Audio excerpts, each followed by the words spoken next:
आशा करता हूँ आप सब बहुत अच्छे होंगे। मेरा नाम है जयदीप और लर्न फिजिक्स के एजुकेशन प्लेटफॉर्म पर आप सभी का बहुत बहुत स्वागत है। इस लेक्चर में अभी हम बात करने वाले हैं यूनिट्स एंड मेजरमेंट आपके स्टैंडर्ड 11th के पहले चैप्टर में से पूछे गए नीट एग्जामिनेशन के प्रीवियस ईयर क्वेश्चंस के बारे में। तो चलिए सबसे पहले हम ये चेकआउट करते हैं कि इस चैप्टर में से पूछे जाने वाले क्वेश्चन का वेटेज क्या है। तो आपके सामने नीट 2013 से लेकर नीट 2023 तक के अलग अलग ईयर में पूछे जाने वाले क्वेश्चन का एनालिसिस है। आप यहाँ पे अच्छी तरह से ये देख सकते हैं कि नीट 2020 के बाद में पूछे जाने वाले क्वेश्चंस पर्टिकुलर हर एक ईयर में कितने कितने हैं, दो क्वेश्चन है। तो इस चैप्टर में से जब भी क्वेश्चन पूछे जाते हैं तो यहाँ पे टोटल 3 इंपॉर्टेंट टॉपिक है। एक टॉपिक आपका इंपॉर्टेंट है dimensional formulas, DIMENSIONAL, dimensional formulas. तो यहां पे आपको कुछ इस तरह से क्वेश्चन पूछे जाएंगे कि पर्टिकुलर फिजिकल क्वांटिटी का डायमेंशनल फॉर्मूला क्या है। तो आपको क्या दिया जाएगा, पर्टिकुलर कोई फिजिकल क्वांटिटी। ये आपके एक टाइप का क्वेश्चन है। दूसरे टाइप के क्वेश्चन में आपका इंपॉर्टेंट टॉपिक इस चैप्टर में था जिनका टाइटल क्या था, application of dimensional analysis, application of dimensional analysis. मतलब कि इस टॉपिक में क्या था, इस टॉपिक में आपको पर्टिकुलर कोई फिजिकल क्वांटिटी को रिप्रेजेंट करने वाला इक्वेशन दिया जाता था। उस इक्वेशन को आपको वेरीफाई करना होता था कि क्या ये डायमेंशनल टर्म के मुताबिक सही है या नहीं।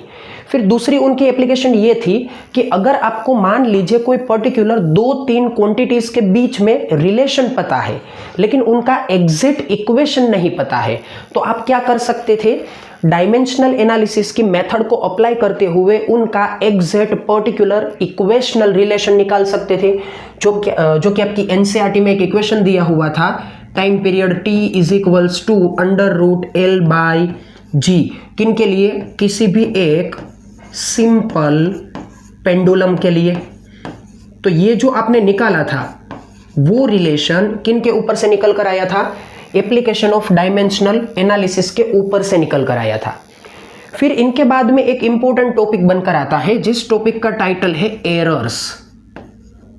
एरर्स, उनके अलग अलग टाइप और किसी भी प्रैक्टिकल में, किसी भी प्रैक्टिकल्स में अगर आपके पास कोई एक इक्वेशन है, उस इक्वेशन में पर्टिकुलर एक क्वांटिटी में समथिंग एरर आती है तो उस एरर की इफेक्ट आपके रिजल्ट में क्या पड़ेगी वो आप कहां से डिटरमाइन करते थे, इस एरर के फॉर्मूलाज से। तो प्रैक्टिकल के अंदर ऑब्जर्व होने वाली एरर्स को आप वहां पे समझते थे। अभी एनसीईआरटी में एरर का टर्म अभी इंक्लूडेड नहीं है, तो एनसीईआरटी में एरर की जो टर्म है वो अभी के लिए क्या है, एब्सेंट। लेकिन आपके नीट के सिलेबस के अंदर एरर की टर्म प्रेजेंट है, तो नीट के सिलेबस के अंदर ये इंक्लूडेड है, नीट के सिलेबस के अंदर ये क्या है, इंक्लूडेड है। आपको ये खास ध्यान में रखना है। लेकिन एक दूसरी बात जो आपको खास ध्यान में यहां पे रखनी है कि नीट 2020 से लेकर नीट 2023 इनके बीच में आप ये देख सकते हैं कि लगभग 2 या तो 2 से ज्यादा क्वेश्चन पूछे गए हैं। तो इन सभी ईयर में इंपॉर्टेंट क्वेश्चन पूछा गया है प्रैक्टिकल एप्लीकेशंस का। तो प्रैक्टिकल एप्लीकेशन क्या है, प्रैक्टिकल एप्लीकेशन में आप vernier calipers and micrometer screw gauge, इनको किस तरह से इस्तेमाल किया जाता है और इनके एप्लीकेशन से किस तरह से किसी भी ऑब्जेक्ट के डायमेंशंस को मेजर किया जाता है, इनके ऊपर से क्वेश्चंस पूछे गए हैं। तो खास करके लेटेस्ट ईयर में आपको ये खास ध्यान में रखना है, लेटेस्ट ईयर्स में जो आपको एक क्वेश्चन हर एक एग्जामिनेशन में पूछा गया है वो किन के ऊपर से है, या तो वर्नियर कैलिपर्स के ऊपर से या तो माइक्रोमीटर स्क्रू गेज के ऊपर से। One question in each year, ये आपको खास ध्यान में रखना है। तो ये रहा आपके सामने फर्स्ट चैप्टर का एनालिसिस। अभी हम इस वीडियो के अंदर, इस लेक्चर के अंदर पहले पॉइंट को कवर करने वाला है। ये पहला पॉइंट है हमारा dimensional formula of physical quantities. तो इस चैप्टर के अंदर या तो इस वीडियो के अंदर हमें इनके ऊपर से पूछे जाने वाले सभी क्वेश्चंस को कवर करना है। एक बार मैं आपको रिकॉल करवा देना चाहता हूं कि मैं इस लेक्चर में जो कोई भी क्वेश्चंस को समझाऊंगा या तो कवर करूंगा, वो क्वेश्चन सिर्फ 3 एग्जामिनेशन में से निकलकर आ रहे होंगे। एक एग्जामिनेशन होगी आपकी PMT, दूसरी एग्जामिनेशन है आपकी AIPMT और हमारी अभी की लेटेस्ट एग्जामिनेशन नीट। इन तीनों एग्जामिनेशन में जो कोई भी क्वेश्चंस किसी भी पर्टिकुलर ईयर में पूछे गए हैं, उन सभी को मैंने बाइफरगेट करके अलग अलग चैप्टर वाइज डिटरमाइन किया है और इस लेक्चर में हमें देखने हैं डायमेंशनल फॉर्मूलाज के ऊपर से पूछे जाने वाले क्वेश्चंस को। तो चलिए शुरुआत करते हैं। Dimensional formula of physical quantities, ये हमारा पहला पोर्शन है, जहां पे आप जानते हैं कि अच्छी तरह से फंडामेंटल क्वांटिटीज जो कि हमारी 7 है वो आपके सामने लिस्टेड है और उनको इस्तेमाल करते हुए पर्टिकुलर कोई भी फिजिकल क्वांटिटी का डायमेंशनल फॉर्मूला कैसे निकाला जाता है वो हमें यहाँ पे देखना है। तो चलिए, ये है हमारा सबसे पहला question, dimensional formula of angular momentum. Angular momentum का डायमेंशनल फॉर्मूला क्या होगा। हम क्वेश्चन में आगे बढ़े इनसे पहले मैं सबसे पहले आपको एक रिक्वेस्ट करना चाहता हूं कि आपके सामने जो कोई भी क्वेश्चन आए उस क्वेश्चन को आप वीडियो को पॉज करके अपनी तरह से सोल्व करने की कोशिश करिए। देन आफ्टर मैं जो यहाँ पे सॉल्यूशन समझाना चाहता हूँ उनके साथ कंपेयर करिए, ताकि आपको पता चले कि आपकी प्रैक्टिसिंग कंडीशन कहाँ पे पहुंची है। दूसरी बात कि मैं यहाँ पे सिर्फ और सिर्फ एक MCQ को सोल्व करवाने की प्रायोरिटी नहीं रखूंगा, मैं यहाँ पे उसी एक क्वेश्चन में से मल्टीपल MCQs जो कि किसी अदर एग्जामिनेशन में पूछे गए हैं या तो पर्टिकुलर एक ही क्वेश्चन में से जो अलग क्वेश्चन बन सकता है और वो पर्टिकुलर दूसरे चैप्टर के साथ अगर कोरिलेट होता है तो उसे भी मैं यहाँ पे कवर करने वाला हूँ। तो आप उन सभी एक्स्ट्रा MCQs को भी साथ में नोट डाउन करिएगा। चलिए यहाँ पे देखते हैं एंगुलर मोमेंटम का डायमेंशनल फॉर्मूला। तो angular momentum L is equals to क्या होता है, mv/r। तो यहाँ पे m मतलब मास, तो उनके लिए होगा m1, v मतलब वेलोसिटी मीटर पर सेकेंड, तो L1 t-1, r मतलब रेडियाई मतलब की लेंथ, तो यहाँ पे बनेगा L1। तो क्या रिजल्ट बनकर आएगा, m1 L2 t-1। ये बन गया आपका एंगुलर मोमेंटम का डायमेंशनल फॉर्मूला। किनके साथ कंपेरेबल है, m1 L2 t-1, m1 L2 t-1, ये आपका ऑप्शन बी। लेकिन इनके साथ में दूसरी बात याद रखिए कि एंगुलर मोमेंटम का डायमेंशनल फॉर्मूला, एंगुलर मोमेंटम उनका डायमेंशनल फॉर्मूला दूसरी किसी क्वांटिटी के साथ कंपेरेबल है। तो याद रखना है आपको प्लांक्स कांस्टेंट। प्लांक्स कांस्टेंट के साथ इस क्वांटिटी का डायमेंशनल फॉर्मूला क्या होता है, मैच। तो अगर आपको एंगुलर मोमेंटम के लिए कहा जाता है L is equals to mv/r, तो प्लांक्स कांस्टेंट के लिए आप H जिनका डायमेंशनल फॉर्मूला निकालेंगे तो दोनों के लिए डायमेंशनल फॉर्मूला क्या होंगे, सेम। तो दोनों के पास क्या है, सेम डायमेंशन। ये आपको खास एडिशनली याद रखना है। आगे जाकर ये MCQ भी आएगा यहाँ पे कि एंगुलर मोमेंटम का डायमेंशनल फॉर्मूला दूसरी कौन सी क्वांटिटी के साथ कंपेरेबल है। तो आपका आंसर क्या बनेगा, प्लांक्स कांस्टेंट। तो ऐसी कई सारी क्वांटिटीज के डायमेंशनल फॉर्मूला एक दूसरे के साथ कंपेरेबल होते हैं। तो यहाँ पे मैं दूसरे कई सारे जो मैचिंग है वो भी आपको यहाँ पे लिखवा देता हूं। एक आपका मैचिंग है एनर्जी और वर्क का, कि वर्क और एनर्जी उन दोनों के डायमेंशनल फॉर्मूला क्या है, सेम। अब ये किस तरह से पैटर्न बनकर आई, तो याद करिए W is equals to delta U या तो W is equals to delta K। देखिए अभी मैं यहाँ पे नेगेटिव साइन को अवॉइड करके चल रहा हूं। ये क्या है, W is equals to delta U या तो W is equals to delta K, जिसे हम कहते हैं वर्क एनर्जी प्रिंसिपल। इसे क्या कहा जाता है, वर्क एनर्जी प्रिंसिपल। तो वर्क एनर्जी प्रिंसिपल के मुताबिक जो डायमेंशनल फॉर्मूला एनर्जी का है वही किन का है, वर्क का। तो ये आपको एक एक्स्ट्रा याद रखना है। दूसरी बात आप याद रखिए, torque, torque is equals to क्या होता है, आर क्रॉस एफ, मतलब कि रेडियाई और फोर्स उन दोनों की क्रॉस प्रोडक्ट। उसी तरह से वर्क का इक्वेशन क्या बनकर आता है, W is equals to force dot displacement. तो देखिए दोनों फॉर्मूलाज में क्या है, फोर्स दोनों में है, साथ में दोनों में क्या है, एक डिस्टेंस की टर्म दोनों के अंदर है। इसी वजह से इन दोनों के डायमेंशन भी क्या है, सेम। तो dimension of work and torque are same, दोनों के डायमेंशंस क्या है, सेम। दूसरी बात कि अगर दोनों के डायमेंशन सेम है मतलब कि दोनों के यूनिट भी क्या होंगे, सेम। तो दोनों के यूनिट क्या है, यहां पे दोनों के यूनिट है जूल। अब एक बात और यहां पे याद रखिए कि हम वर्क के लिए तो जूल कहते हैं, वर्क के लिए तो अच्छी तरह से जूल लिखेंगे, लेकिन टॉर्क के लिए हम क्या लिखते हैं, टॉर्क के लिए लिखते हैं न्यूटन इंटू मीटर।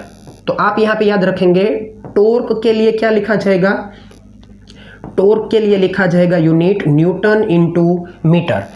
तो आप यहां पे दूसरी एक बात अच्छी तरह से जस्टिफाई कर सकते हैं कि joule and newton into metre दोनों यूनिट एक दूसरे के साथ क्या बनेंगे, कंपेरेबल।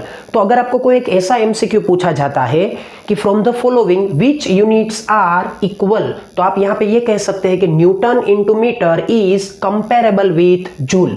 तो न्यूटन इंटू मीटर और जूल दोनों के लिए यूनिट क्या होंगे, या तो दोनों यूनिट का मतलब क्या होगा, सेम होगा। उसी तरह से टॉर्क, वर्क, एनर्जी तीनों के डायमेंशन क्या बनेंगे, सेम। और तीनों के लिए कंपेरेबल यूनिट भी हम क्या कह सकते हैं, जूल।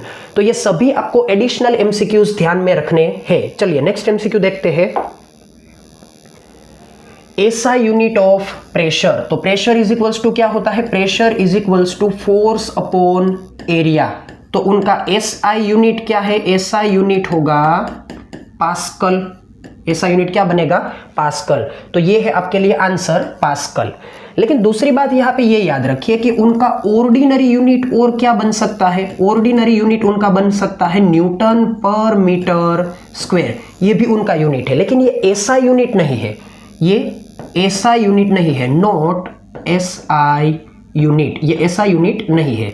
उनके लिए यूनिट है न्यूटन पर मीटर स्क्वायर, जिसे हम कहते हैं ना डिराइव्ड यूनिट, मतलब कि फंडामेंटल क्वांटिटीज के यूनिट को इस्तेमाल करते हुए आप पर्टिकुलर दूसरी क्वांटिटी के लिए यूनिट आप बना सकते हैं। तो ये आपके लिए क्या है, डिराइव्ड यूनिट। तो ये है आपके लिए न्यूटन पर मीटर स्क्वायर।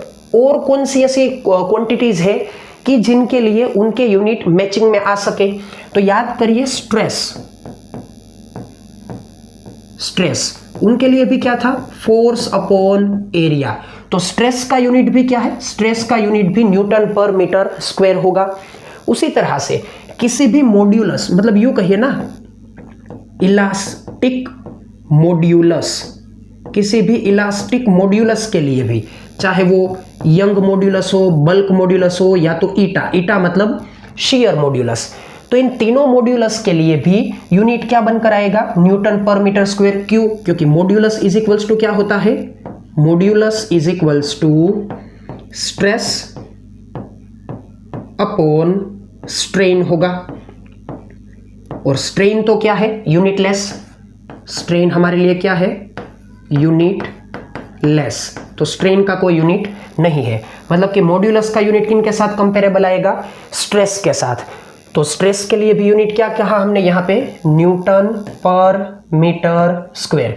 तो ये सभी एडिशनल एमसीक्यूज आपको ध्यान में रखने हैं कि प्रेशर का यूनिट तो हमें पता है पास्कल, लेकिन साथ में स्ट्रेस या तो मॉड्यूलस के यूनिट वो भी हमें यहाँ पे कंसीडर करना है। चलिए नेक्स्ट क्वेश्चन देखते हैं। The dimensional formula of universal gravitational constant. तो यूनिवर्सल ग्रेविटेशनल कांस्टेंट के डायमेंशनल फॉर्मूला को निकालने के लिए हमें क्या करना चाहिए, जिस इक्वेशन में कैपिटल जी आता हो उस इक्वेशन को याद करते हैं। तो बेसिक इक्वेशन क्या है, ग्रेविटेशनल फोर्स का F इज इक्वल्स टू क्या होगा, G m1 m2 upon R square. Capital G को सब्जेक्ट लीजिए, F into R square upon m1 into m2। अब फोर्स के लिए डायमेंशनल फॉर्मूला क्या है, m1 L1 t minus 2, R मतलब लेंथ, तो यहाँ पे बनकर आएगा L2, नीचे होगा M2, तो क्या आंसर बनकर आएगा M -1। -1 क्यों? क्योंकि नीचे के ये जो दो है वो ऊपर जाएंगे तो क्या बन जाएंगे -2, तो 1 - 2 क्या होगा -1। और L में ये आपके लिए 1 और ये आपके लिए 2, दोनों का एडिशन होगा और क्या बन जाएगा L3 एंड t - 2। ये आपके लिए बन गया dimensional formula of capital G। कौन सा ऑप्शन मैच होगा? M - 1 L3 t - 2, option B. चलिए नेक्स्ट क्वेश्चन देखते हैं। Dimensional formula of torque. अब याद करिए, टॉर्क के लिए आप दो तरह से टर्म लिख सकते हैं कि आप लिख सकते हैं torque is equals to R cross F, या तो आप यूं ही याद रख सकते हैं कि टॉर्क का डायमेंशनल फॉर्मूला किन के साथ कंपेरेबल आएगा? एनर्जी या तो वर्क के साथ। तो यहाँ पे इनके मुताबिक चलते हैं। R मतलब लेंथ, तो वो बनेगा L1, F मतलब M1 L1 t - 2, तो क्या बनेगा यहाँ पे M1 L2 t - 2। ये किन का डायमेंशनल फॉर्मूला है? टॉर्क का। तो यहाँ पे कौन सा ऑप्शन मैच होगा? M1 L2 t - 2, option D. उसी के साथ आपको ये याद रखना है कि dimensional formula of energy is also same with torque. तो ये आपको एक एडिशनल क्वेश्चन भी याद रखना है कि एनर्जी का डायमेंशनल फॉर्मूला भी किन के साथ इक्वल में आएगा? टॉर्क के साथ। चलिए next question. Joule into second is a unit of which quantity. वो कौन सी क्वांटिटी है कि जिनका यूनिट जूल इनटू सेकेंड है? अब यहाँ पे एक बात सीधी तरह से समझिए ऑप्शंस को देखते हुए। देखिए वर्क, तो वर्क का यूनिट तो क्या होता है? जूल होता है वर्क का यूनिट। तो यहाँ पे आपको कहा गया है जूल इनटू सेकेंड, तो वो पहला ऑप्शन तो यहाँ पे लागू नहीं होगा। दूसरी बात देखिए यहाँ पे वेलोसिटी, तो वेलोसिटी का यूनिट क्या होता है? मीटर पर सेकेंड, तो वो भी यहाँ पे मैच नहीं होगा, तो वेलोसिटी भी नहीं लागू होगी। दूसरी बात यहाँ पे देखते हैं प्रेशर, तो प्रेशर के लिए अभी हमने यूनिट क्या देखा था? न्यूटन पर मीटर स्क्वायर, या तो क्या लिख सकते हैं? पास्कल। तो ये भी यहाँ पे जूल इनटू सेकेंड के साथ मैच नहीं हो रहा है, तो ये तीनों ऑप्शन तो नहीं आएंगे। अब बात करते हैं एंगुलर मोमेंटम की। तो जैसे हमने कहा कि एंगुलर मोमेंटम, उनका यूनिट तो हम L = mvr से निकाल सकते हैं। चलिए देखते हैं कि L = mvr। अब m मतलब मास, तो उनका यूनिट होगा kg। वेलोसिटी मतलब मीटर अपॉन सेकेंड, और डिस्टेंस रेडियस मतलब क्या होगा? मीटर, तो यूनिट बनेगा किलोग्राम इंटू मीटर स्क्वायर पर सेकेंड। अब यहां से हम जूल में तो कहीं से पहुंच नहीं सकते हैं, तो एक बात याद करिए, मैंने आपको ऑलरेडी समझा दिया था कि एंगुलर मोमेंटम, L मतलब एंगुलर मोमेंटम, वो किन के साथ कंपेरेबल है? प्लैंक्स कांस्टेंट के साथ। वो किन के साथ कंपेरेबल है? प्लैंक्स कांस्टेंट के साथ। अब प्लैंक्स कांस्टेंट का इक्वेशन कहां पे हम कंसीडर कर सकते हैं? तो याद करिए E = hf। दो जगह पे आप इस इक्वेशन को देखते हैं। एक तो आपने केमिस्ट्री में आपके एक यूनिट स्ट्रक्चर ऑफ एटम में फोटो इलेक्ट्रिक इफेक्ट को समझा था, तो वहां पे भी आपने लिखा था फोटो इलेक्ट्रिक इफेक्ट के लिए energy E = h × f। f यहां पे क्या है आपके लिए? फ्रीक्वेंसी। h क्या है? Planck's constant. और E आपके लिए क्या है? E आपके लिए है एनर्जी। तो फोटो इलेक्ट्रिक इफेक्ट के इस इक्वेशन को आपने केमिस्ट्री में तो देखा था, लेकिन साथ में आपने फिजिक्स के स्टैंडर्ड 12th के chapter number 11 dual nature of matter and radiation, वहां पे भी आपने फोटो इलेक्ट्रिक इफेक्ट को डिटेल में पढ़ा था, और वहां से आपने इस फॉर्मूला को समझा था E = hf। तो अगर मैं यहां से h को एज अ सब्जेक्ट लेता हूं तो क्या बनकर आएगा? Energy upon frequency. अब देखिए एनर्जी का यूनिट क्या होता है? जूल। और फ्रीक्वेंसी क्या होती है? फ्रीक्वेंसी होती है F = 1/कैपिटल T। कैपिटल T मतलब क्या है यहाँ पे? Time period. कैपिटल T क्या होता है? Time period. और टाइम पीरियड का यूनिट क्या होता है? टाइम पीरियड का यूनिट होगा सेकेंड। तो f का यूनिट होगा 1/सेकेंड। तो मैं यहाँ पे f का यूनिट क्या लिख सकता हूँ, 1/सेकेंड। तो अगर मैं इसे रीअरेंज करूँ तो क्या बनकर आएगा, जूल इंटू सेकेंड। तो जूल इंटू सेकेंड किन का यूनिट बना यहाँ पे, प्लैंक्स कांस्टेंट h का। और जैसे हमने बताया था कि प्लैंक्स कांस्टेंट h और एंगुलर मोमेंटम l दोनों के यूनिट क्या है, कंपेरेबल। तो इनके ऊपर से जूल इंटू सेकेंड किन का यूनिट बन सकता है, एंगुलर मोमेंटम का। तो ये आपका क्या है, सही आंसर। तो खास आपको ध्यान में रखना है कि बोथ क्वांटिटी, अगर क्वांटिटी ना लिखे तो यू कहिए term, have same unit and dimensional formula. दोनों के पास यूनिट और डायमेंशनल फॉर्मूला क्या है, सेम। चलिए नेक्स्ट क्वेश्चन को देखते हैं। ओके, आपके सामने एक इंपॉर्टेंट अनाउंसमेंट है।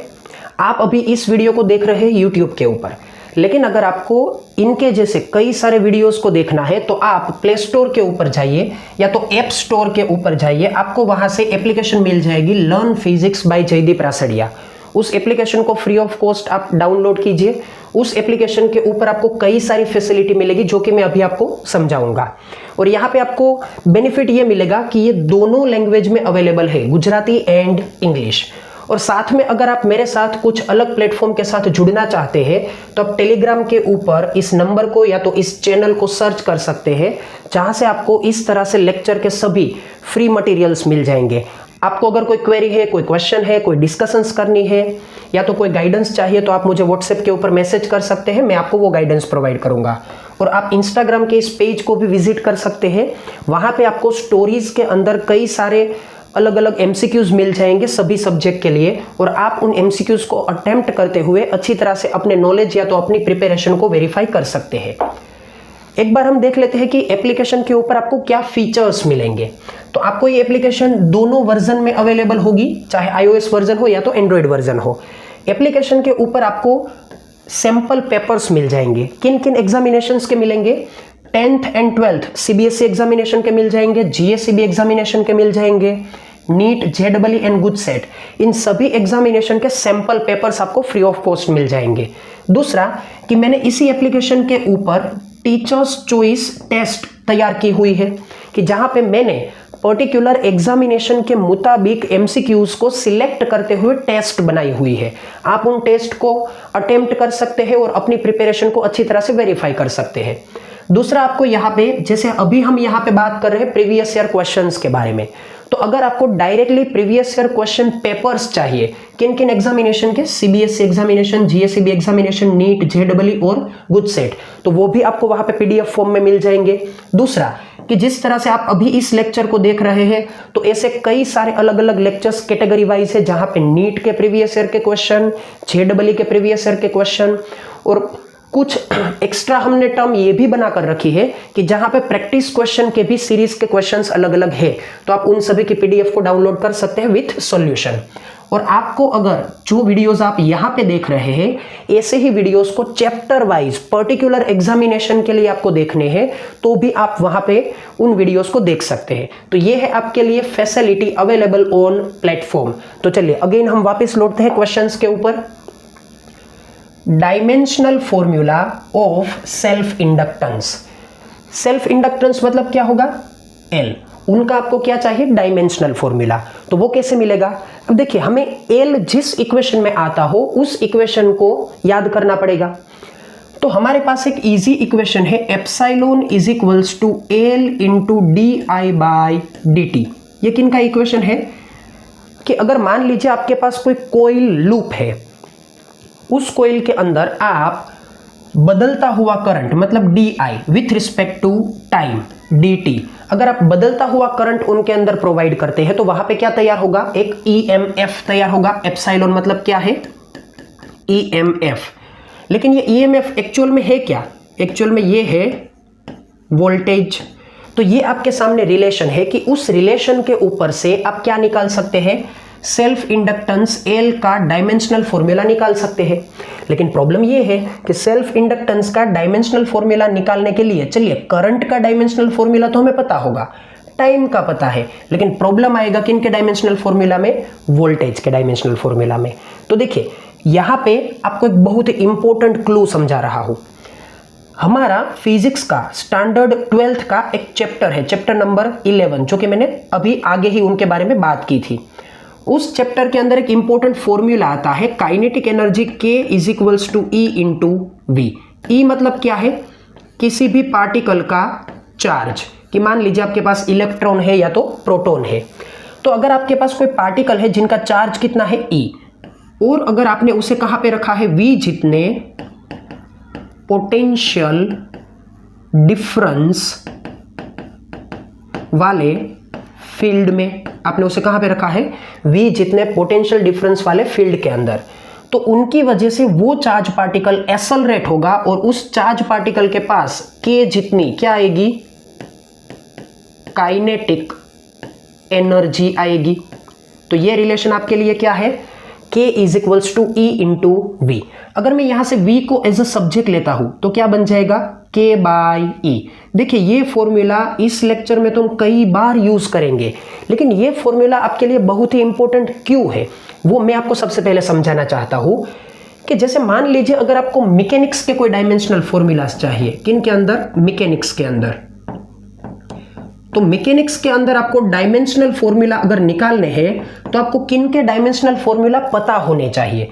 एक आपको पता होना चाहिए फोर्स का डायमेंशनल फॉर्मूला, क्योंकि मैकेनिक्स में लगभग टर्म के अंदर क्या आता है, फोर्स। दूसरा आपको पता होना चाहिए मास का डायमेंशनल फॉर्मूला, एक्सेलरेशन का, वेलोसिटी का। अगर आपको इतने डायमेंशनल फॉर्मूलास पता है तो आप मैकेनिक्स की किसी भी क्वांटिटी का डायमेंशनल फॉर्मूला निकाल सकते हैं, चाहे वो फोर्स हो, पावर हो, वर्क हो, एनर्जी हो, एंगुलर मोमेंटम हो, चाहे और कोई भी क्वांटिटी क्यों ना हो। उसी तरह से अगर आपको इलेक्ट्रॉनिक्स में, इलेक्ट्रॉनिक्स या तो इलेक्ट्रोस्टैटिक्स,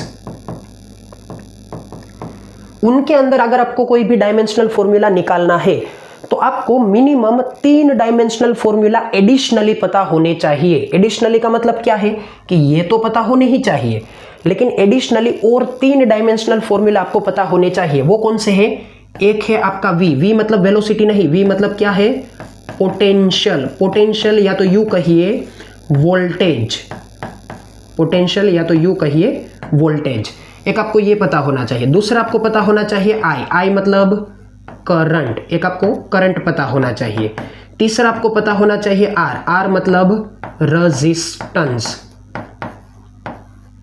तो कुल मिलाकर रिजल्ट ये बन रहा है कि आपको V is equals to IR, ये तीनों पता होने चाहिए। तो अब यहां पे प्रॉब्लम ये बनकर आ रहा है कि चलिए अगर हम I को यहां से अवॉइड कर दे, क्यों अवॉइड कर दे, क्योंकि I का डायमेंशनल फॉर्मूला तो इजी है। क्यों इजी है, क्योंकि I हमारी 7 फंडामेंटल क्वांटिटी का ही एक मेंबर है। तो I का डायमेंशनल फॉर्मूला क्या बन जाएगा, A1। तो I के बारे में तो हमें कोई दिक्कत नहीं है। दिक्कत कहां से शुरू होती है, R या तो V से। तो अगर आपको इस फॉर्मूला के मुताबिक R पता है तो क्या पता चल जाएगा, V। अगर आपको V पता है तो क्या पता चल जाएगा, R। तो R को पता करना थोड़ा सा मुश्किल है, क्योंकि R को अच्छी तरह से रिलेट करने वाला रिजल्ट कोई नहीं है, लेकिन V को अच्छी तरह से रिलेट करने वाला रिजल्ट कौन सा है, ये वाला, कि आप यहां से वोल्टेज या तो पोटेंशियल को किस तरह से लिख सकते हैं, एनर्जी अपॉन चार्ज। किस तरह से लिख सकते हैं, एनर्जी अपॉन चार्ज। और याद करिए current I is equals to क्या होता है, Q बाई T। तो Q इज इक्वल्स टू क्या होगा, I इंटू T। तो इनके ऊपर से चार्ज का डायमेंशनल फॉर्मूला क्या बन जाएगा, इनके लिए बन जाएगा A1T1। तो ये हमारे लिए आसान है। तो अगर आप यहाँ पे K का डायमेंशनल फॉर्मूला रख देते हैं, साथ में E का डायमेंशनल फॉर्मूला रख देते हैं, तो किन का डायमेंशनल फॉर्मूला मिल जाएगा, V का मिल जाएगा। और अगर V का मिल गया तो इस इक्वेशन को सोल्व करना एकदम आसान है। तो यहाँ पे हम L को एज अ सब्जेक्ट लेते हैं, तो L इज इक्वल्स टू क्या होगा, एप्सिलॉन मतलब V इंटू dt मतलब टाइम अपॉन di मतलब करंट। तो सबसे पहले हमें क्या चाहिए, v। तो चलिए v का डायमेंशनल फॉर्मूला निकालते हैं। v is equals to k by E. K मतलब energy, m1 L2 T minus 2। Charge के लिए क्या होगा, A1 T1। क्या बनकर आएगा ये, m1 L2 T। ये ऊपर -2 नीचे 1, दोनों मिलकर क्या बना देंगे, दोनों मिलकर बनाएंगे T माइनस 3 और ये बनेगा A माइनस 1। ये किनका डायमेंशनल फॉर्मूला है, पोटेंशियल या तो वोल्टेज या तो EMF, इनका डायमेंशनल फॉर्मूला है। अब इसे अप्लाई करते हैं हमारे रिक्वायर्ड इक्वेशन में। Self inductance L is equals to M1 L2 T minus 3 A minus 1 dt मतलब टाइम T1 अपॉन DI मतलब करंट A1। रिजल्ट क्या बनकर आया, M1 L, यहाँ पे बन जाएगा 2T माइनस 2 होगा क्योंकि +1 -3, A बनकर आएगा -2। तो ये आपके लिए फॉर्मूला बनेगा किनका, सेल्फ इंडक्टेंस L का। कौन सा ऑप्शन मैच हो रहा है, M1 L2 T minus 2 A minus 2, M1 L2 T minus 2 A minus 2, option C. तो देखिए मैंने आपको यहाँ पे एडिशनली कितने कितने क्वेश्चंस करवाए। सबसे पहला तो ये कि अगर आपको पोटेंशियल का डायमेंशनल फॉर्मूला निकालना है तो कौन सा बेस्ट इक्वेशन है, k is equals to E into V. इनके ऊपर से आपको k बाई ई के ऊपर से पोटेंशियल का डायमेंशनल फॉर्मूला मिल जाएगा। ये इक्वेशन अच्छा इसलिए है क्योंकि एनर्जी मैकेनिक्स की क्वांटिटी है और मैकेनिक्स की क्वांटिटी के डायमेंशनल फॉर्मूला बेसिकली आसान होते हैं। तो इनके ऊपर से आप किनके अंदर एंटर हो सकते हैं, इलेक्ट्रॉनिक्स या तो इलेक्ट्रोस्टैटिक्स में। दूसरा हमने जो चाहिए था उनका डायमेंशनल फॉर्मूला निकाला L का, तो वो हमारे लिए सामने जो आंसर है उनके ऊपर से कंपैरिजन मिल गई।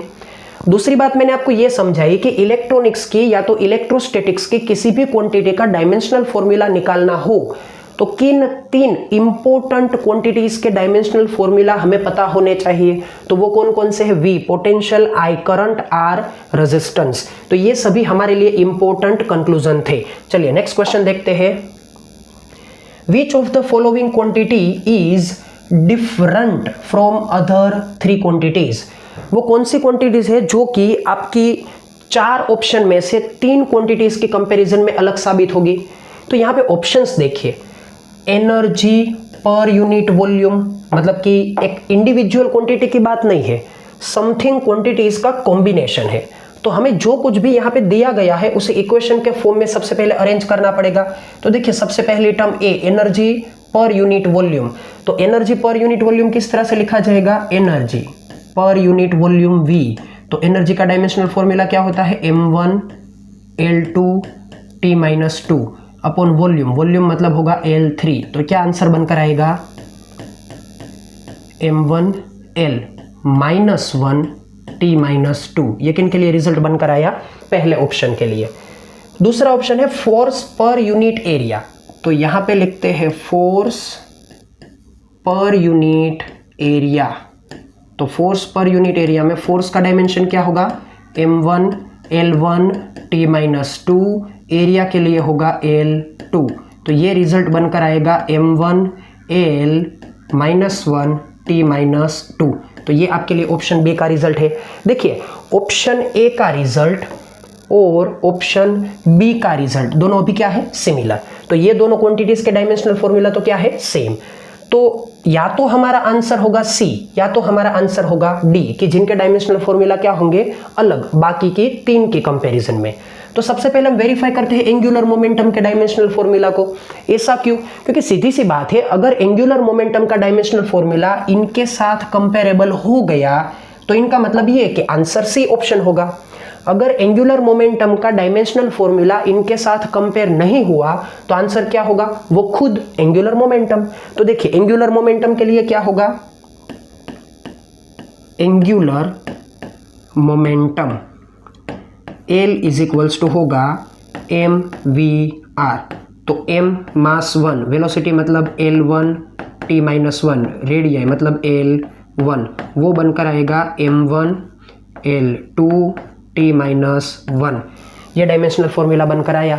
तो क्या ये इनके साथ कंपेरेबल है? नहीं। तो हमारा आंसर कौन है? Option D, angular momentum.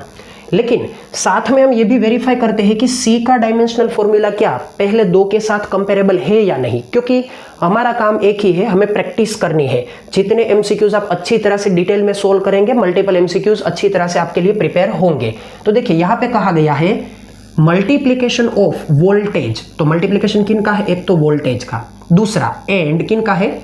Electric charge per unit volume.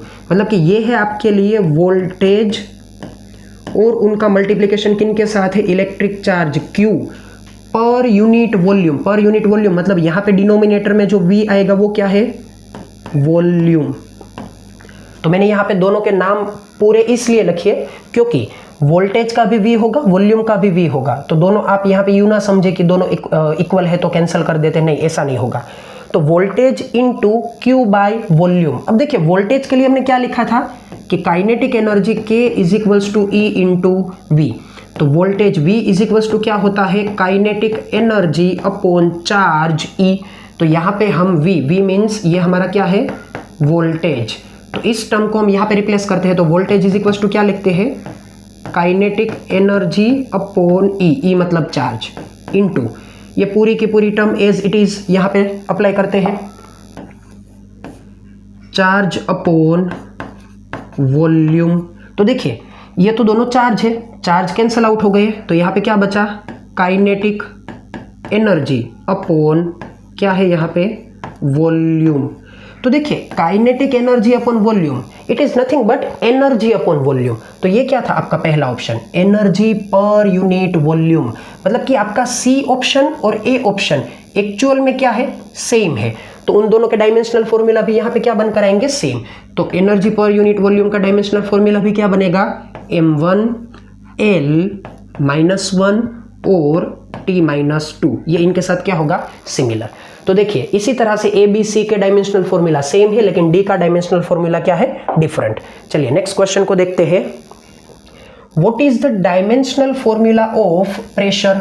तो प्रेशर का डायमेंशनल फॉर्मूला क्या होगा? प्रेशर इज इक्वल्स टू होता है फोर्स अपॉन एरिया। तो फोर्स का डायमेंशनल फॉर्मूला क्या होगा? m1l1 t-2। एरिया का क्या होगा? L2। तो m1l-1 t-2 ये डायमेंशनल फॉर्मूला होगा। m1l-1 t-2 option C. इनके साथ जो कुछ भी बातें मैंने आगे आपको बताई थी कि किन के साथ इनके डायमेंशनल फॉर्मूला कंपेयर होते हैं वो आपको पता होना चाहिए। देखिए यहाँ पे नेक्स्ट क्वेश्चन क्या है? What is the dimensional formula of permeability? Permeability मतलब क्या है आपके लिए? म्यू या तो म्यू जीरो। अब इनके लिए आपको क्या करना पड़ेगा कि म्यू जीरो या तो म्यू जिस इक्वेशन में आता हो उस इक्वेशन को याद करना पड़ेगा। तो म्यू जीरो मतलब कि मैग्नेटिक प्रॉपर्टी के कोई भी इक्वेशन, क्योंकि मैग्नेटिक प्रॉपर्टी में ही क्या आती है? म्यू। तो मैग्नेटिक प्रॉपर्टी के अलग अलग इक्वेशन को आप याद करेंगे तो लगभग इक्वेशन में क्या आएगा? Magnetic field B.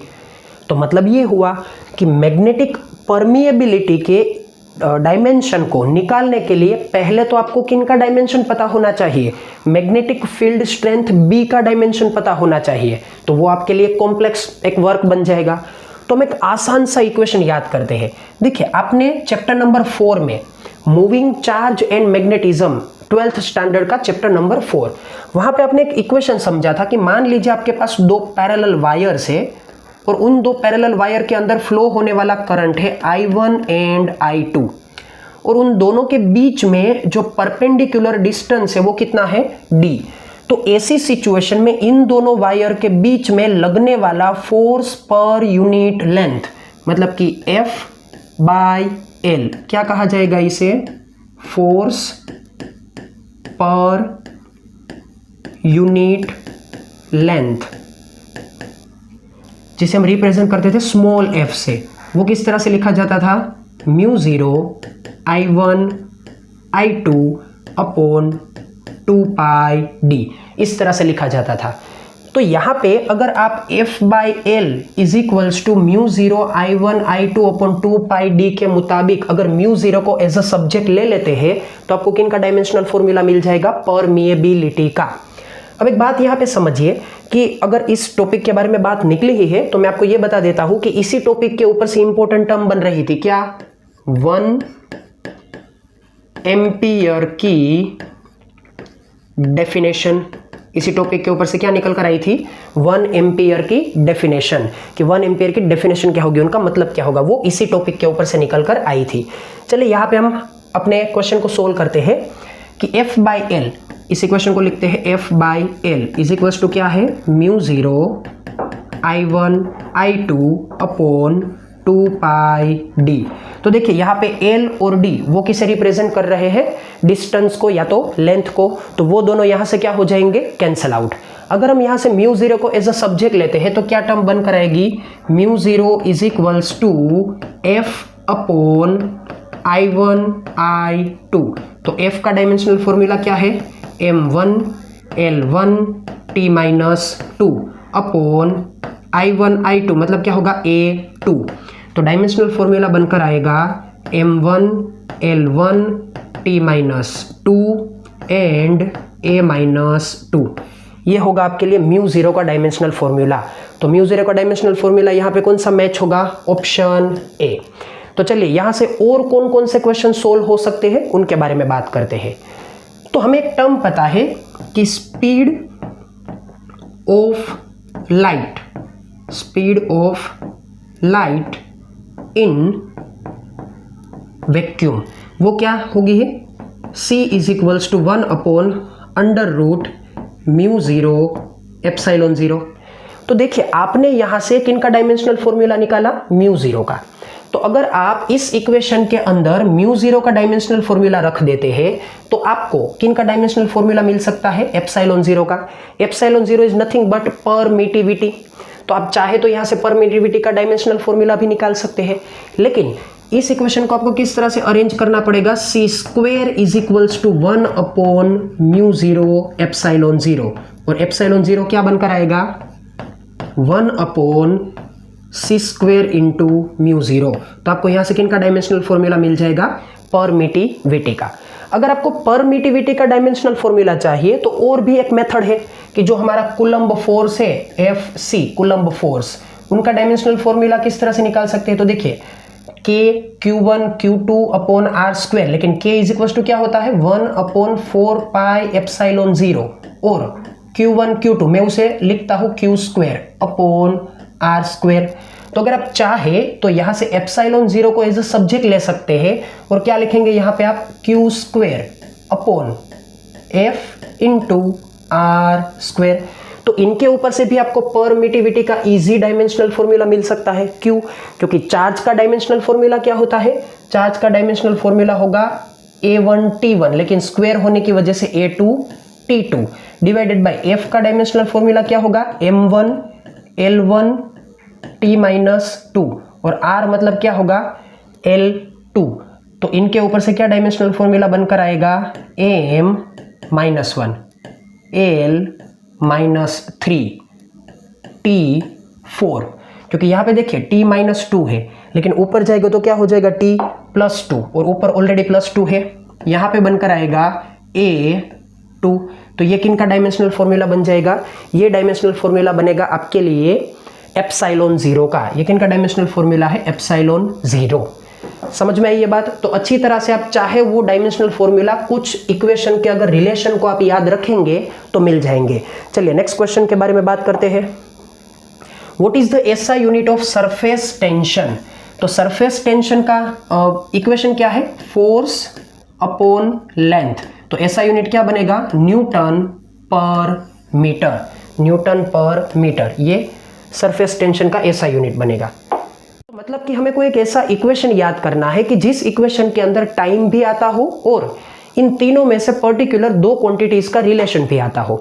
तो हमने ऑलरेडी एक इक्वेशन देखा था इंडक्टर के केस में कि epsilon is equals to L into D I by D T. तो अगर मैं इस इक्वेशन में एप्सिलॉन मतलब मेरे लिए क्या था, ईएमएफ या तो यू कहिए कि वो मेरे लिए क्या है, वोल्टेज। तो अगर मैं यहां पे अकॉर्डिंग टू ओहम्स लॉ, अगर मैं ओहम्स लॉ के मुताबिक यहां पे लिख देता हूं V is equals to I R. V मतलब क्या है, it is nothing but epsilon. तो अगर मैं एप्सिलॉन के रिप्लेसमेंट लिख देता हूं आई आर, तो क्या बनेगा, I into R is equals to L into D I by D T. तो यहां पे आप देखिए आई कैंसल आउट, dt आपके लिए क्या है, dt आपके लिए टाइम है, तो टाइम को यहां पे हम लेफ्ट में लिखते हैं dt इज इक्वल्स टू क्या बनेगा L/R। तो dt मतलब क्या हुआ, टाइम। तो ये आपके लिए क्या है, टाइम। तो वो कौन सा ऐसा टर्म है जिनका डायमेंशनल फॉर्मूला टाइम के साथ कंपेरेबल है, L/R। तो चलिए ये हो गया हमारा आंसर। लेकिन इनसे आगे हमें बढ़ना है और दूसरी टर्म हमें ये भी यहाँ पे वेरीफाई करनी है कि और कौन कौन से क्वेश्चंस यहाँ पे जुड़े हुए हैं। तो मैं आपको एक दूसरी टर्म ये बताना चाहता हूं कि आपका 12th का एक चैप्टर है AC सर्किट। AC सर्किट में आपके पास आती है LR सर्किट। AC सर्किट में क्या आती है, LR सर्किट। LR सर्किट में क्या होता है, एक आपके पास होगा इंडक्टर और दूसरा आपके पास होगा रजिस्टर। उन दोनों को आपने किन के साथ जोड़ा होगा, AC सोर्स के साथ। तो इस सर्किट के लिए मान लीजिए इंडक्टर का इंडक्टेंस L, रजिस्टर का रेजिस्टेंस R। तो उनके लिए एक इंपॉर्टेंट टर्म बनकर आती है टाइम कांस्टेंट। उसे क्या कहा जाता है, टाइम कांस्टेंट। तो टाइम कांस्टेंट को रिप्रेजेंट करते हैं टाउ से, और LR सर्किट का टाइम कांस्टेंट क्या होता है, L/R। ये आपको एडिशनली याद रखना है। इनके ऊपर से क्वेश्चन पूछा गया है आपके AC सर्किट के चैप्टर में से कि आपको यू दिया जाता है कि एक LR सर्किट है, उनके अंदर इंडक्टर का इंडक्टेंस इतना है, रजिस्टर का रेजिस्टेंस इतना है, मतलब दोनों की वैल्यूएशन दी हुई है, और ये पूछा है कि इस सर्किट के लिए टाइम कांस्टेंट कितना होगा। तो आपको कौन सा फॉर्मूला अप्लाई करना है, tau is equals to L/R। ये आपके लिए दूसरा इंपॉर्टेंट क्वेश्चन है, मतलब कि सिर्फ किनके डायमेंशन टाइम के जैसे है, ये आपका एक क्वेश्चन नहीं है, ये दूसरा इंपॉर्टेंट क्वेश्चन है। दूसरी बात याद करिए कि जैसे LR सर्किट बनती है उसी तरह से कौन सी सर्किट बनेगी, RC सर्किट।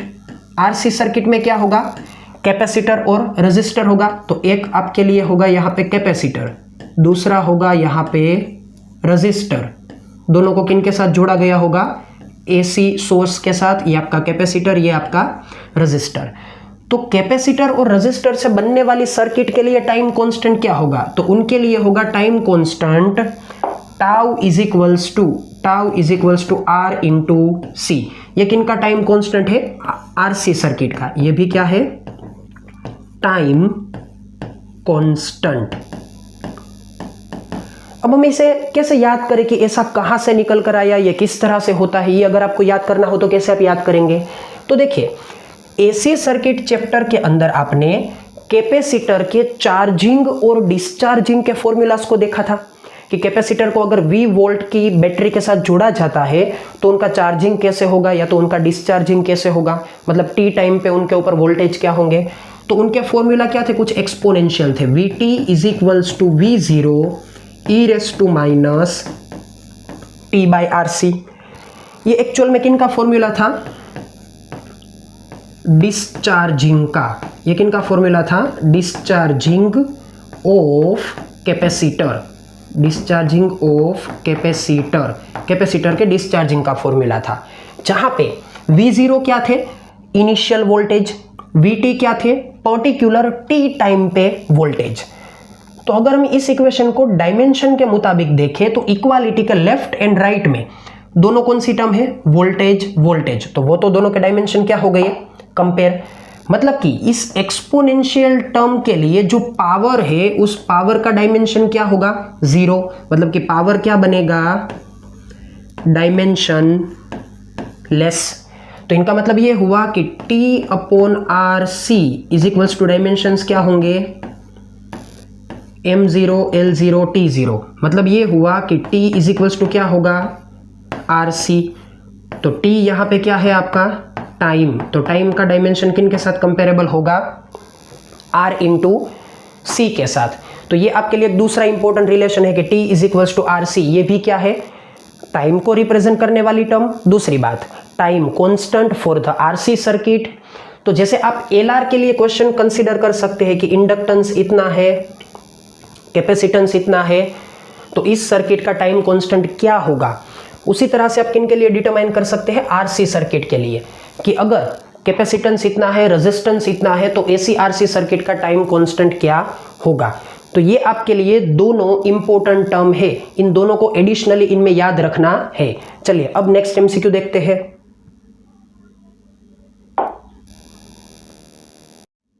यहाँ पे है state the dimensional formula of magnetic flux. Magnetic flux का आपको डायमेंशनल फॉर्मूला निकालना है। तो मैग्नेटिक फ्लक्स का डायमेंशनल फॉर्मूला निकालने के लिए कौन सी टर्म है, phi B is equals to B into A. B मतलब मैग्नेटिक फील्ड स्ट्रेंथ, ए मतलब एरिया। तो अगर हमें बी का डायमेंशनल फॉर्मूला निकालना हो मैग्नेटिक फील्ड स्ट्रेंथ का, तो हमारे पास कोई एक ऐसा इक्वेशन होना चाहिए जिनके ऊपर से हम बी को निकाल सके।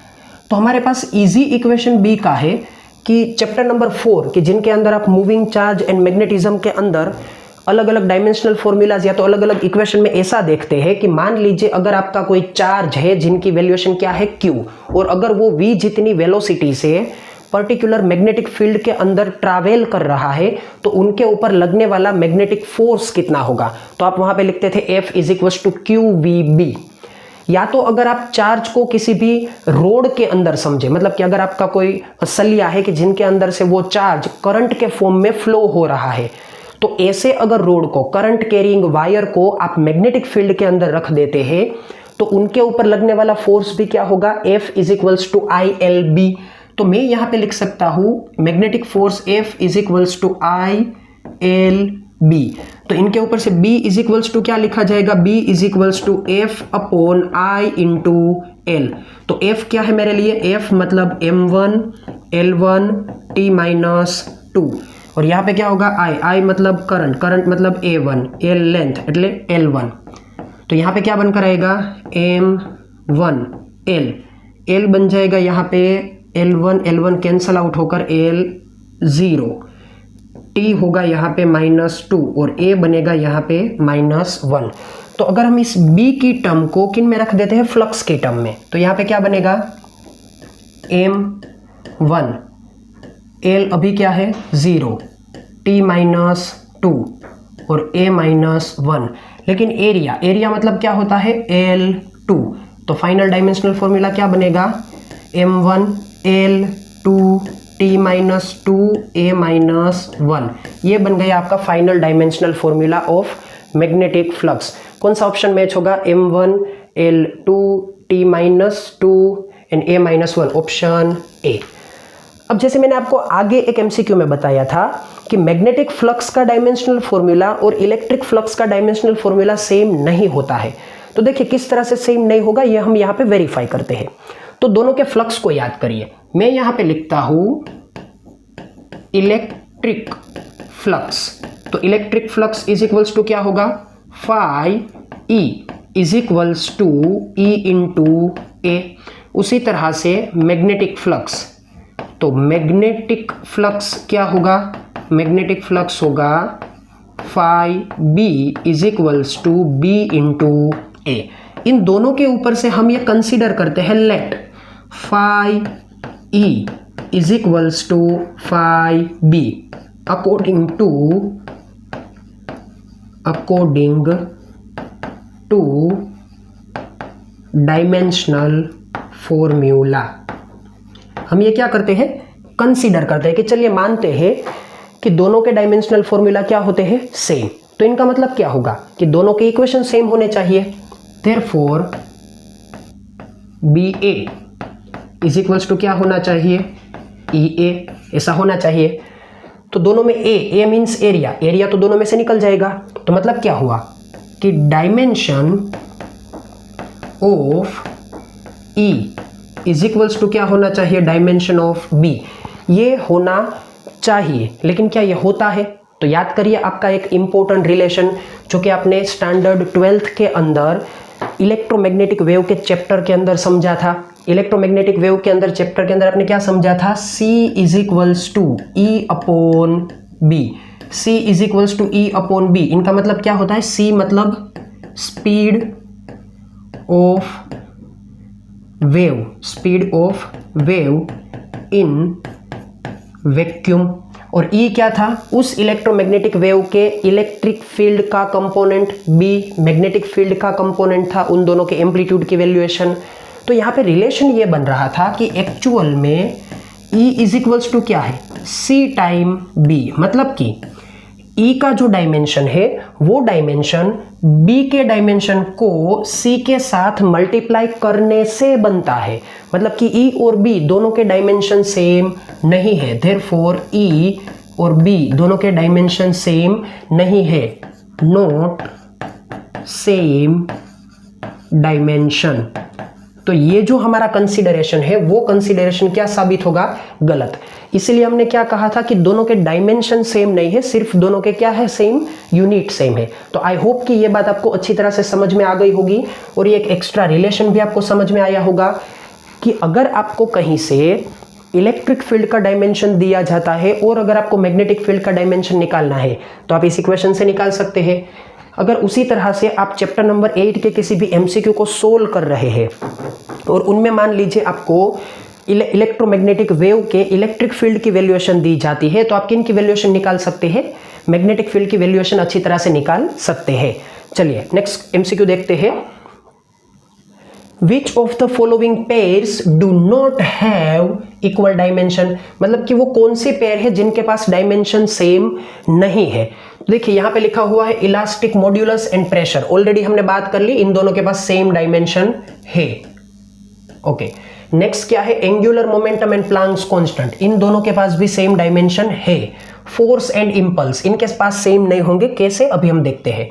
एनर्जी एंड टॉर्क इन दोनों के पास भी सेम डायमेंशन है, लेकिन फोर्स एंड इंपल्स उन दोनों के पास नॉट सेम, मतलब कि उन दोनों के पास सेम डायमेंशन नहीं है। अब देखिए फोर्स क्या होता है, तो फोर्स तो हमें पता है कि फोर्स मतलब F या तो यू कहिए F is equals to ma, लेकिन इंपल्स का मतलब क्या होता है? इंपल्स मतलब एक्चुअल में है मोमेंटम।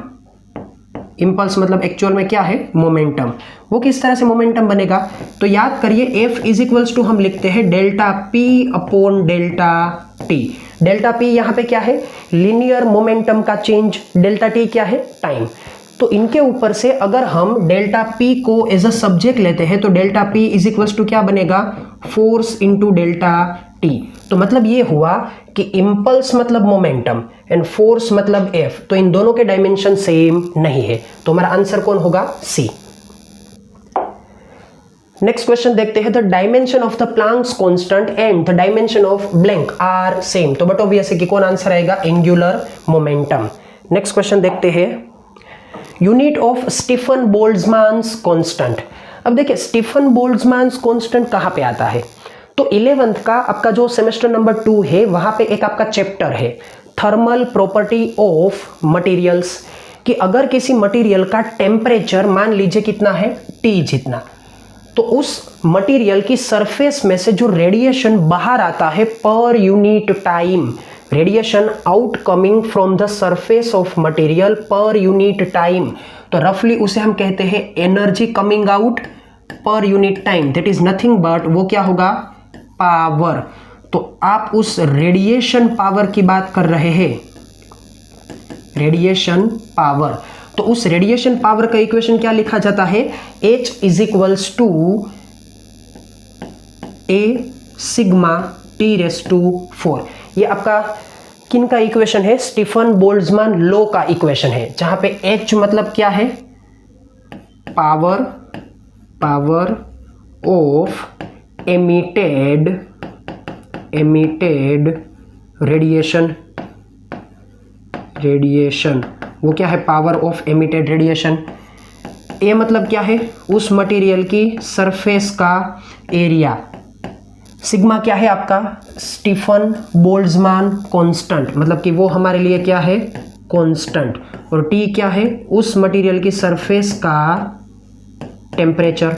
तो अगर हम यहां से सिग्मा को एज अ सब्जेक्ट लेते हैं तो सिग्मा इज इक्वल्स टू क्या होगा? H upon area A into T⁴। H मतलब पावर, पावर का यूनिट क्या होगा? वोट, अपॉन एरिया, एरिया का यूनिट क्या होगा? Metre square. टेम्परेचर मतलब केल्विन, Kelvin⁴। तो यूनिट क्या बनकर आएगा? Watt upon metre square into Kelvin⁴। Option आपका ए मैच होगा। नेक्स्ट एमसीक्यू देखिए। Which of the following is the unit of permittivity of vacuum. Vacuum की परमिटिविटी का यूनिट क्या होगा? तो बट ऑब्वियस है कि परमिटिविटी के लिए जैसे हमने आगे लिखा था कूलम्स फोर्स का इक्वेशन लिखना पड़ेगा। F C is equals to क्या होगा? K Q square upon R square. लेकिन हमें के नहीं चाहिए, हमें चाहिए 1/4 एप्सिलॉन 0 के मुताबिक epsilon into Q square upon R square. तो अगर आप यहाँ से एप्सिलॉन 0 को एज अ सब्जेक्ट लेते हैं तो क्या रिजल्ट बनकर आएगा? Q square upon F into R square. देखिए यहाँ पे 4 तो यूनिटलेस है, इसलिए मैंने यहाँ पे इसे नहीं लिखा है। तो एप्सिलॉन 0 इज इक्वल टू क्या हुआ? Q square upon F into R square. अब क्यू का यूनिट क्या होगा? Coulomb square. एफ मतलब न्यूटन, आर मतलब डिस्टेंस, मीटर स्क्वायर। तो कौन सा यूनिट मैच होगा? Coulomb square upon newton metre. Sorry, ये ए ऑप्शन तो नहीं होगा ना, इनमें दोनों का एक साथ में स्क्वायर है, एक साथ में स्क्वायर नहीं होगा। क्या होगा यहाँ पे? C, coulomb square upon newton into metre square. चलिए नेक्स्ट एमसीक्यू देखते हैं। Mass, length, time and current are denoted by M L T I, जो कि उनकी फंडामेंटल साइन है, उनके मुताबिक अगर उसे डिनोट किया जाता है तो क्या होगा? डायमेंशन ऑफ रेजिस्टेंस, रेजिस्टेंस का डायमेंशन क्या होगा? देखिए मैंने ऑलरेडी आपको बताया था Ohm's relation V is equals to I R. तो आपको R का डायमेंशन चाहिए। R का डायमेंशन निकालने के लिए आपको क्या पता होना चाहिए? करंट का डायमेंशन तो पता होगा, लेकिन प्रॉब्लम किन के बारे में है? वोल्टेज के बारे में। अगर वोल्टेज का डायमेंशन मिलेगा तो आपको किन का मिल जाएगा? R का। तो बट ऑब्वियस सी बात है, यहाँ पे एक काम करते हैं, R इज इक्वल्स टू क्या होगा? V upon I। तो V के लिए हम क्या लिखते थे? V is equals to K by E। Already हमने कई बार इसे अप्लाई कर लिया है, तो यहाँ पे लिखेंगे K by E upon I। तो यहाँ पे क्या बनेगा? K upon E into I। K मतलब एनर्जी, तो एनर्जी का डायमेंशन क्या होगा? M1 L2 T-2। E मतलब चार्ज, चार्ज का डायमेंशन क्या था? I1 और T1। देखिए हम वहाँ पे लिखते थे A1 T1, वहाँ पे क्या लिखते थे? A1 T1। लेकिन यहाँ पे हमें करंट के लिए क्या दिया गया है? I, मतलब कि यहाँ पे A1 ही क्या होगा? करंट के लिए I1। तो यहाँ पे हम इसे I के फॉर्म में लिखेंगे। तो I1 T1 और I खुद ब खुद करंट, उनका क्या होगा? I1। रिजल्ट क्या बनकर आएगा? M1 L2 T-3 and I-2। ऐसा कुछ रिजल्ट बनकर आएगा। कौन सा ऑप्शन मैच होगा? M1 L2 T-3 I-2, option C. तो जैसे मैंने आपको आगे भी बताया था उसी तरह से हमने इसी टर्म को अप्लाई किया और अच्छी तरह से एमसीक्यू को सोल्व कर लिया। चलिए नेक्स्ट क्वेश्चन क्या है? Which two of the following physical quantities have the same dimension? वो कौन है जिनके पास डायमेंशन सेम है? अब देखिए यहाँ पे आपको A B C D E 5 अलग अलग क्वांटिटीज दी गई है, उन सभी का आपको डायमेंशन कंपेयर करना है। तो देखिए एनर्जी डेंसिटी, एनर्जी डेंसिटी को हमने क्या लिखा था? एनर्जी अपॉन वॉल्यूम लिखा था। और रिफ्रैक्टिव इंडेक्स वो तो डायमेंशन लेस है। उसी तरह से dielectric constant, dielectric constant मतलब क्या था? के मतलब क्या था?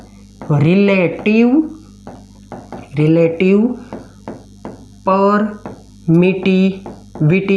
रिलेटिव परमिटिविटी मतलब K is equals to epsilon upon epsilon 0, या तो यू कहिए एप्सिलॉन मीडियम अपॉन एप्सिलॉन 0। तो ये दोनों तो क्या है? डायमेंशन लेस या तो यूनिट लेस। तो एक दूसरे वर्ड में ये भी कहा जा सकता है कि इन दोनों के मतलब बी और सी के डायमेंशन क्या है? सेम। लेकिन क्या ऐसा कोई ऑप्शन है बी और सी? नहीं, बी और सी वाला कोई ऑप्शन नहीं है। तो मतलब ये हुआ कि अब हमें ए, डी और ई इन तीनों को कंपेयर करना होगा। लेकिन यहाँ पे दूसरी बात भी समझिए, ई ऑप्शन है मैग्नेटिक फील्ड। अब बट ऑब्वियस है कि मैग्नेटिक फील्ड में क्या आएगा? मैग्नेटिक फील्ड में करंट की टर्म आएगी। करंट इज देयर, मतलब कि करंट की टर्म वहां पे आएगी। तो क्या यंग मॉड्यूलस में करंट की टर्म आती है? नहीं।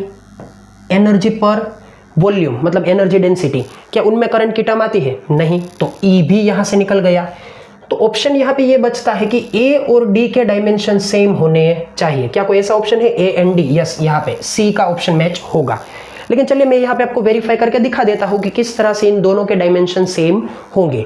तो एनर्जी अपॉन वॉल्यूम मतलब एनर्जी डेंसिटी, तो एनर्जी का क्या था m1 L2 T-2, वॉल्यूम मतलब L3, तो क्या बन जाएगा यहाँ पे m1 L-1 T-2, ये पहला ऑप्शन। दूसरा है यंग्स मॉड्यूलस, तो यंग्स मॉड्यूलस मतलब प्रेशर ही होगा क्योंकि फोर्स अपॉन एरिया वही डायमेंशन उनके लिए लागू होता है। तो फोर्स का डायमेंशन क्या है m1 L1 T-2 और एरिया मतलब L2, तो यहाँ पे क्या होगा m1 L-1 T-2। देखिए दोनों के डायमेंशन एक दूसरे के साथ क्या है कंपेरेबल, तो इस वजह से आंसर क्या रहेगा A and D both. Next question है a physical quantity whose dimension is m⁴ L⁴ T⁴ then physical quantity will be. अब देखिए ऑप्शन में आपको यहाँ पे अलग अलग क्वांटिटी का नाम दिया हुआ है और उन क्वांटिटी के लिए अलग अलग A B C की वैल्यूएशन दी हुई है।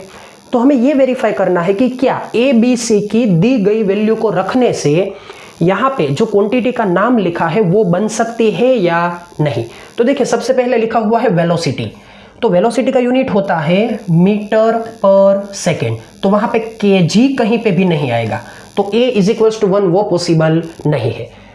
उसी तरह से लिखा हुआ है मोमेंटम, मोमेंटम मतलब क्या होगा P = mv, P = mv मतलब यहाँ पे m मतलब क्या है मास, तो m1, वेलोसिटी मतलब क्या होगा L1 T-1, m1 L1 T-1, तो क्या यहाँ पे ये पॉसिबल है C = -2, नहीं, तो मोमेंटम के लिए ये बात पॉसिबल नहीं है।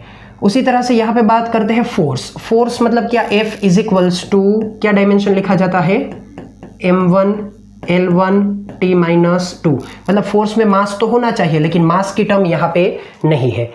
दूसरी टर्म आपको दी हुई है प्रेशर, तो अभी हमने प्रेशर के निकाला, प्रेशर = फोर्स अपॉन एरिया, तो फोर्स मतलब m1 L1 T-2 upon area मतलब L2, तो क्या होगा यहाँ पे m1 L-1 T-2। क्या है यहाँ पे कुछ ऐसा A-2, यस, आंसर होगा आपका D।